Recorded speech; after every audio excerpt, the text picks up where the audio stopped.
अस्सलाम वालेकुम वरहमतुल्लाहि वबरकातु। एक भाई हैं जो कोर्ट मैरिज से मुताल्लिक सवाल करा है। उन्होंने पूछते हैं कि मैंने अपनी मर्जी से एक लड़की से शादी की है।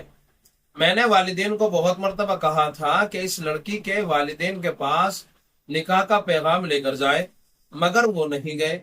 इसके बाद मैंने कोर्ट मैरिज कर लिया और 3 महीने के बाद मैं अपनी बीवी के साथ घर वापस आया। वालिदैन से माफी भी मांग ली और उन्होंने माफ भी कर दिया। इसके बाद मैंने दोबारा अपने दादा और भाई को गवाह बनाकर निकाह किया, मगर मेरी बीवी की तरफ से कोई रिश्तेदार नहीं था। हमारी जामा मस्जिद के हाफिज साहब ने निकाह के लिए लड़की से इजाजत मांगी थी।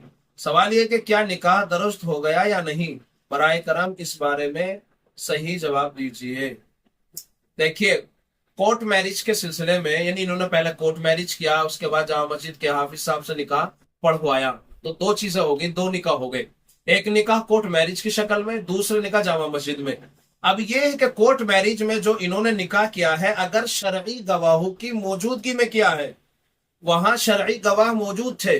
शरई गवाह किसको कहा गया है, शरीयत में किसको कहा है, ये समझ ले।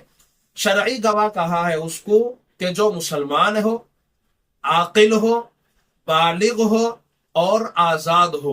अगर ऐसे आपके साथ में दो गवाह मौजूद थे तो फिर आपका निकाह माना जाएगा, ठीक है। और अगर नहीं तो फिर शरई गवाह चूंकि नहीं पाए गए और निकाह के अंदर गवाहों का होना शर्त है, लिहाजा निकाह नहीं माना गया। अब दोबारा जो आपने जामा मस्जिद के अंदर निकाह किया है, यहाँ दादा को और भाई को गवाह बनाया है, और जामा मस्जिद के इमाम साहब, जो हाफिज साहब जिनका आप जिक्र कर रहे हैं, उन्होंने निकाह पढ़ाया और आपकी बीवी से इजाजत भी मांगी, जो कि इजाजत मिल भी गई।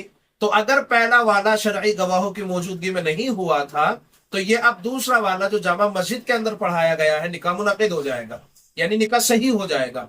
अब अगर वो कोर्ट मैरिज वाला जो आपने 3 महीने पहले निकाह किया था, अगर वो दुरुस्त था, सही हो चुका था, तो दूसरा जो निकाह है ये लघु माना जाएगा, इसकी कोई हैसियत नहीं मानी जाएगी, चूंकि निकाह पहला हो चुका है। और आप जानते हैं निकाह के ऊपर निकाह नहीं हो सकता।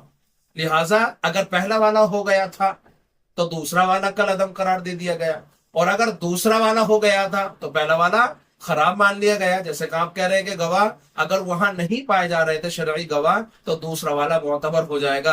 बहरहाल आपका निकाह शरई एतबार से मुनक्किद हो गया।